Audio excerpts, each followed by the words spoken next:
हाँ भाई, हमारा जो फर्स्ट यूनिट अपनी ख़त्म हो गई है। हम लोग कल एक डाउट सेशन करेंगे। अगर उसमें आप लोगों को कोई भी डाउट है तो हम उस टॉपिक को रिपीट करेंगे। उसके बारे में जो क्वेरीज हैं आपकी वो क्लियर करूँगा। तो अब जो हमारा जो सेकंड यूनिट है technology of meat fish and poultry के अंदर, वो है inspection of poultry birds, dressing and preparation of ready to cook poultry after affecting the quality। Dressing मतलब उसके जो भी feathers वगैरह को रिमूव करना, और preparation of ready to cook poultry. ठीक है, तो सबसे पहले क्या है पोल्ट्री। आप लोगों को एक क्वेश्चन पूछा था मैंने, उसका अभी तक कोई आंसर नहीं आया। स्मोकिंग एक ने डाल दिया तो उसके पीछे सारे पीछे पड़ जाते हैं। और नेक्स्ट जो व्हील, मटन, पॉर्क, बीफ, ये जो मीट हैं, हम कह सकते हैं कि ये जो प्रोडक्ट है वो कहाँ से मिलते हैं अपने को। ठीक है, इसमें कुछ प्रोडक्ट भी हैं, कुछ एनिमल्स भी हैं। ठीक है, जैसे मटन है, तो ये आप लोगों को लिख के भेजना है। पोर्क क्या है, मटन क्या है, और व्हील क्या है, बीफ क्या है। ठीक है, तो अभी हम लोग करेंगे जो टॉपिक है हमारा poultry वाला। poultry is a category of farm birds including chicken, turkey, ducks, ostrich, quail। Poultry का मतलब क्या है? एक फार्म बर्ड, एक जो हम कह सकते हैं कि फार्म के अंदर जो बर्ड होता है। फार्म मतलब उसको क्या बोलते हैं यार, एक फार्म हाउस जैसे होता है ना एक। ठीक है, एक तरह से कि खेत के अंदर जो मतलब रखे जाते हैं जो फार्म। ठीक है, तो चिकन है, टर्की है, डक है, ऑस्ट्रिच, कोयल, इनका मीट भी काफ़ी महंगा कॉस्टली बिकता है। और इंडिया में भी और इवन हरियाणा में भी काफ़ी जगह पे इस तरह के जो एनिमल्स हैं इनको पाला जाता है। ठीक है, एज ए मीट एनिमल के तौर पे इनको बाद में फिर पाल के इनको मीट बर्ड के तौर पे, मीट एनिमल ही कह सकते हैं के तौर पे इसको हम लोग पालते हैं। इनको इनकी क्या कहते हैं कि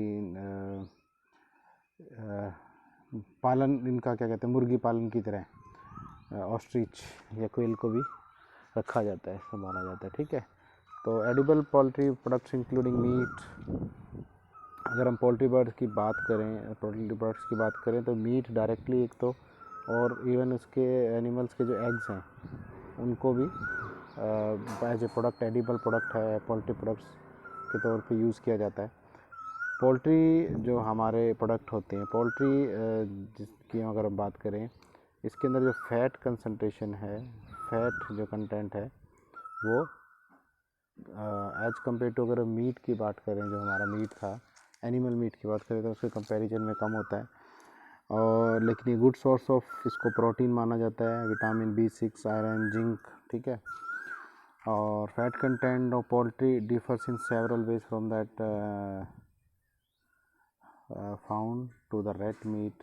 फैट जो परसेंटेज है वो भी डिफ़र होती है हमारे जो रेड मीट, जो हम लोग एनिमल मीट की बात कर रहे थे, उस मीट के कंपैरिजन में फ़ैट परसेंटेज है जो पोल्ट्री बर्ड्स के अंदर वो अनसैचुरेटेड फैटी एसिड ज़्यादा होते हैं as compare to fatty acids, saturated fatty acids.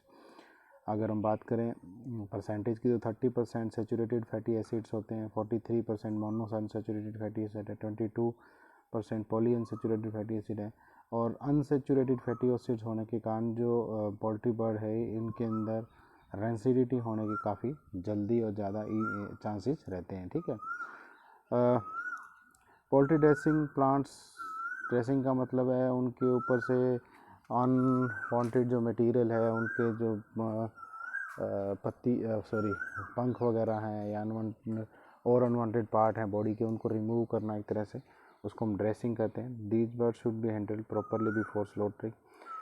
और जैसे हम लोगों ने पढ़ा था एंटीमोर्टम एग्जामिनेशन, पोस्टमॉर्टम एग्जामिनेशन, उसी तरह की जो चीज़ें हैं वो भी इसमें भी की जाती हैं। एंटीमोर्टम एग्जामिनेशन भी पोल्ट्री बर्ड्स के अंदर किया जाता है, लेकिन थोड़ा सा यहाँ पर थोड़ा सा रफली हम कह सकते हैं कि किया जाता है एज कम्पेयर टू, क्योंकि यहाँ पर जो क्वांटिटी है वो ज़्यादा होती है। प्री स्लॉटर एनिमल अगर हम बात करें केयर और हैंडलिंग की, तो जो हमारे जो बर्ड्स हैं उनको क्रेट्स वगैरह के अंदर, आप लोगों ने देखा होगा क्रेट्स या फिर जाल वगैरह जो होते हैं उसके अंदर इनको ट्रांसपोर्ट किया जाता है। और द ब्रॉयलर जो यानी पक्षी जो होते हैं पोल्ट्री बर्ड्स, ठीक है, मुर्गे, उनको डिम लाइट के अंदर नाइट में इनको पकड़ा जाता है। जबकि कर्ल्ड एंड स्पेंट का मतलब वो है अपना पक्षी, ठीक है, या वो हमारे जानवर तो थोड़ा सा वो करेगा, वो हमारे पक्षी कह सकते हैं, पोल्ट्री बर्ड्स, जिनको जो हम क्या कि अनइकोनॉमिकल हैं, मतलब बीमार से या इस तरह की उनकी कोई ख़ास ज़्यादा मार्केट वैल्यू नहीं है, उनको अलग किया कर दिया जाता है दिन में, ताकि वो इजीली हम लोग उनको पता कर सकें कि कंडीशन क्या, हेल्थ कंडीशन क्या, उसके हिसाब से उनको अलग कर दिया जाए, ठीक है। Preferably in afternoon. The birds caught manually, आपको पता ही है कि पक्षी जो हैं, बर्ड्स हैं जो उनके अंदर, उनको मैनुअली पकड़ा जाता है। Crates, coops and cages are used to transfer birds in vans from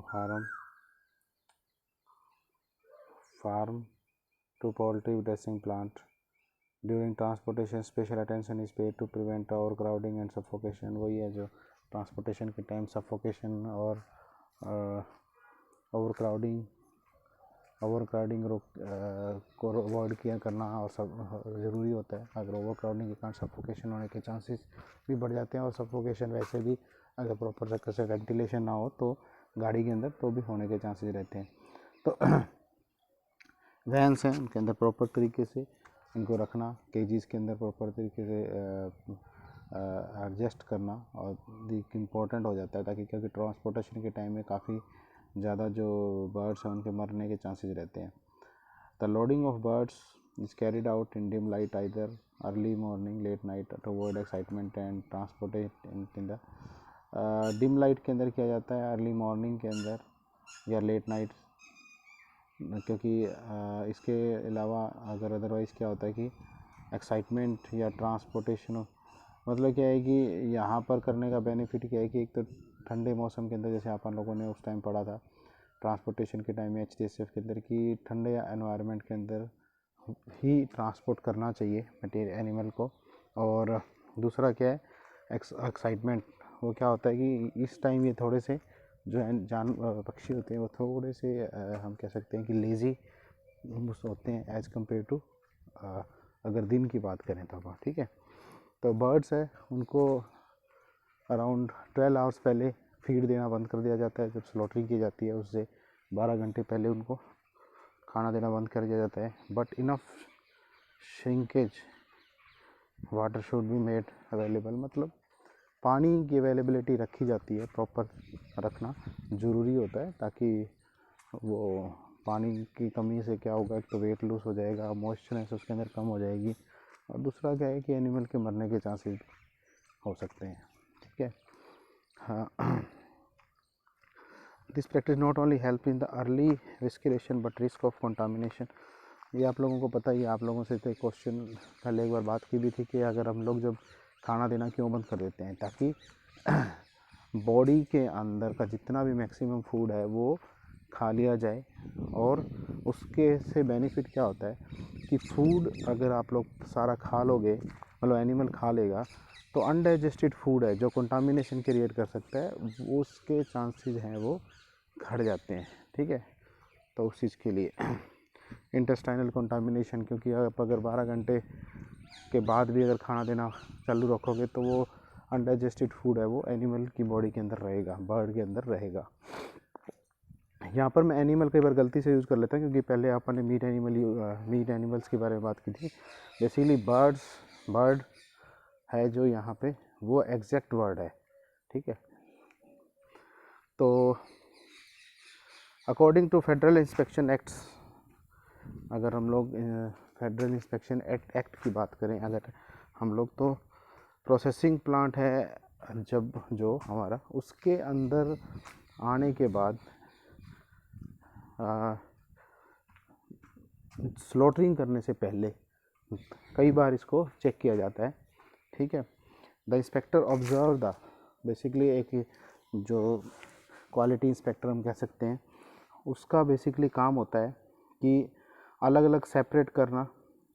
4 categories basically इसके अंदर हम लोग मान चलते हैं। एक तो है according to their condition affected by disease. Second classification are condemned and destroyed without processing. जैसे उसमें था हमारा जब एंटीमोर्टम एग्जामिनेशन के अंदर प्रिंसिपल थे फिट, नॉट फिट, सस्पेक्टेड, तो इसी के अंदर भी क्या है कि एक तो एक कंडीशन के affected by disease the point where they would be condemned postmortem, ठीक है, कि यहाँ पर कंडीशन चेक की जाए ताकि और उसके बाद पोस्टमार्टम एग्जामिनेशन भी इसका दोबारा प्रॉपरली कर सकें। एक तो वो कंडीशन है। एक है कि सेकंड क्लासिफिकेशन है जहाँ पे प्रोसेसिंग करने बिना ही उसको डिस्ट्रॉय कर दे। थर्ड क्लासिफिकेशन है, third group consist of those birds which show condition which makes them suspect for possible condemnation up to मतलब पोस्टमार्टम इंस्पेक्शन तक उसको देखा जा सकता है, चेक किया जा सकता है। अगर वहाँ पर भी दिक्कत लगे डिटेल एग्जामिनेशन उसका किया जा सकता है, मतलब डाउटफुल के अंदर, सस्पेक्टेड के अंदर। फोर्थ ग्रुप है ऐसा कुछ एक जानवर हैं उनको खुद ऐसे बीमार तो हैं लेकिन उनके अंदर ऐसी बीमारी ना है जो वो ह्यूमन के ऊपर आगे अफेक्ट डाल सके, तो वो अगर उस कैटेगरी है तो वो कैटेगरी उसके अंदर रखी जाती है। तो ये 4 कैटेगरीज हैं। एक तो वो जिसको कोई चक्कर नहीं है, पोस्टमार्टम इंस्पेक्शन की बहुत ज़्यादा ज़रूरत नहीं है। सेकंड जो अगर हम बात करें जिसके अंदर कि हमारा उसको बिल्कुल काट ही नहीं सकते, उसको स्लॉटर नहीं कर सकते। थर्ड है जिसके अंदर हम लोग कंटामिनेटेड है, ठीक है, लेकिन पोस्टमार्टम इंस्पेक्शन किया जा सकता है, डिटेल इंस्पेक्शन की जा सकती है। थर्ड है after antemortem all such live birds can be remove from the plant. इसके अंदर इस तरह की डिजीज़ है जो ह्यूमन के को जा सकती है और तो उस हिसाब से वो अलग कैटेगराइज कर देते हैं। तो अलग अलग तरीके के एनिमल्स की कैटेगरी कर दी जाती है कि किसको काटना है, किसको नहीं काटना, कौन सा सस्पेक्टेड में आएगा, कौन सा लेस सस्पेक्टेड के अंदर आएगा, किसका डिटेल एग्जामिनेशन करना है, तो उसके हिसाब से सारी सिस्टम चलता है। तो अकॉर्डिंग टू यूएस डिपार्टमेंट की अगर हम बात करें of meat and poultry inspection manual, birds are any of the following condition are considered as suspects. मतलब ये कंडीशन जो दे रखी हैं, इस कंडीशन वाले आदमी को according to US department of meat and poultry inspection, ये जो कैटेगरीज के एनिमल्स हैं उनको सस्पेक्टेड में डाला जाता है। एक तो dirty ruffled feathers, swelling about head and eyes, मतलब डर्टी रफल्ड मतलब गंदे, बेकार, कम ज़्यादा कुचले हुए टाइप के फेदर्स, पंख वगैरह। स्वेलिंग है अगर हेड पे या आइज़ पे, ब्राइटनेस कम है, चमक कम है आँखों के अंदर। स्नीजिंग है, जुखाम टाइप में इस तरह बाहर जो फ्लूइड है वो बाहर निकल रहा है। ऑफ कलर डायरिया, उनके जो अगर वो मतलब गंदगी निकाल रहे हैं तो उसका कलर वो है वो नॉर्मल कलर नहीं है। स्किन इंजरी है हेड या नेक के ऊपर। विजिबल स्वेलिंग, किसी भी बॉडी सरफेस के ऊपर स्वेलिंग है। बर्ड्स है उसके जो पोस्चर के अंदर है वो थोड़ी कमी है चाल में, और उसके बैठने के तरीके में अगर कोई मतलब कुछ कमियां हैं। लेमिनेंस का मतलब लंगड़ा के चल रहा है। इनलार्ज्ड बोन है, किसी की बोन वगैरह किसी पार्ट की ज़्यादा बड़ी हुई दिख रही है, ठीक है। when bird builds up inside abdomen, when the fluid builds up inside the abdomen, it is known as ascists। मतलब क्या है इसके अंदर, क्या है कि बर्ड के अंदर बॉडी के अंदर क्या है वो फ्लूइड बना देता है और वो बाहर एक विजिबिलिटी से लगे कहीं पे स्वेल फूल जाता है, तो वो चीज़ उसके अंदर बॉडी के अंदर तो नहीं है। तो ये कुछ एक कंडीशंस हैं। अगर इस तरह की कंडीशन अगर बॉडी के अंदर है एनिमल के, तो यूएस डिपार्टमेंट ऑफ मीट जो है उसके हिसाब से ये सारे एनिमल हैं वो सस्पेक्टेड की कंडीशन में आएंगे। डिपार्टमेंट ऑफ हेल्थ एजुकेशन के हिसाब से वो पक्षी जिसको नहीं काटना चाहिए, ठीक है, उसके अंदर जैसे क्या है कि बर्ड है बर्ड इज़ डाउन, बैठा है, उठ नहीं पा रहा है, ठीक है। उसके अलावा है उसकी जो स्किन है या उसकी फ्लैशेस हैं, स्किल हैं, उसके पंख वगैरह हैं, वो एक गिजगिजे गिलगिले मुलायम से टाइप के इस तरह के लग रहे हैं। पार्शियल पैरालाइज है, नर्वस डिस्टर्बेंस है, अनकेप्ट अपीयरेंस है, मतलब दिखने में बहुत ही ज़्यादा ऐसा लग रहा है भद्दा या कुछ। डिफ़िकल्टी अगर आ रही है उसको सांस लेने में, तो ऐसे बर्ड हैं उनको क्या कर दिया जाता है, उसको सस्पेक्टेड नहीं, उसको इवन लाइन से निकाल के और उसको स्लॉटर नहीं किया जाता। तो ये कुछ एक चीज़ें होती हैं। हम लोग जब भी पोल्ट्री बर्ड की बात करें, बेसिकली पोल्ट्री बर्ड है क्या, ठीक है, और क्या सस्पेक्टेड में आते हैं, कौन से इसके अंदर हमारे ऐसे आते हैं जिनको हम लोग लाइन से हटा के काम मतलब स्लॉटर ही नहीं करेंगे। और तो इसके बाद जो हमारे टॉपिक है इसके अंदर वो है ready to prepare poultry bird के बारे में हम लोग पढ़ेंगे इसके अंदर, ठीक है। तो वो इसके अंदर इतना ही है। अच्छा ये है, तो इसका एक अभी ना मैं आपको छोटा सा फ्लो डायग्राम को छोटा सा जल्दी बता देता हूँ, फिर इसको थोड़ा सा डिटेल नेक्स्ट लेक्चर में करेंगे। देखो जब ये एक फ़ोटो है, इसके हिसाब से आप लोगों को पता लग रहा है फर्स्ट स्टेप सेकंड स्टेप। पहले एनिमल को क्या किया, पोल्ट्री बर्ड है, उसकी ग्रेडिंग कर ली। ग्रेडिंग का मतलब है कि उसको ठीक है सेलेक्ट कर लिया, उसके बाद खाना देना बंद कर दिया, अवॉइड फीडिंग। उसके बाद उसकी स्टनिंग कर दी, उसके बाद फिर ब्लीडिंग कर दी, अवॉइड फीडिंग का खाना देना बंद कर दिया, फिर उसको स्टन करके बेहोश कर दिया, फिर उसको ब्लीडिंग कर दी, उसका मतलब जो ग्लिवेन है वो काट दिया। उसके बाद स्काल्डिंग है, उसको गर्म पानी के अंदर उसको डुबो दिया। अब स्काल्डिंग वगैरह ये सारी चीज़ें डिटेल में पढ़ेंगे। उसके बाद डीफेदरिंग, फिर उसके जो पंख है वो उतार दिए। उसके बाद है सिंगनिंग है। इसके अंदर हम लोग क्या करते हैं कि यहाँ पे जो है एक तरह से लाइट जो फ्लेम है उसको उसका यूज़ किया जाता है। उसके बाद फिर वॉशिंग कर लेते हैं। वॉशिंग करने के बाद अब उसका इंटरनल जो हम लोग कह सकते हैं कि डाइजेस्टिव ट्रैक है, अंदर का जितना सिस्टम है उसको निकाल देना, विस्किरेशन होता है। फिर पोस्टमार्टम इंस्पेक्शन करते हैं।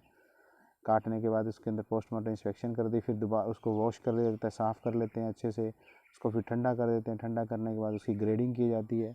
ग्रेडिंग का मतलब है कि उसको सेलेक्ट कर लिया जाता है, उसकी क्वालिटी के हिसाब से उसको अलग अलग ग्रेड दे दिए जाते हैं। उसके बाद पैकिंग करते हैं और उसके बाद स्टोरेज करते हैं। तो एक ये सिंपल सा फ्लो डायग्राम होता है जो किया जाता है। इसको डिटेल्ड के अंदर हम लोग पढ़ेंगे, हम इसके बारे में वो नेक्स्ट लेक्चर के अंदर करेंगे, ठीक है। तो आज के इसके अंदर क्वेश्चनिंग नहीं रहेगी, लेकिन पहले वाला जो आप लोग कर रहे हो, जो आपको बता रहा हूँ, वो आप लोग इसके अंदर लिख के भेजना भैया आज।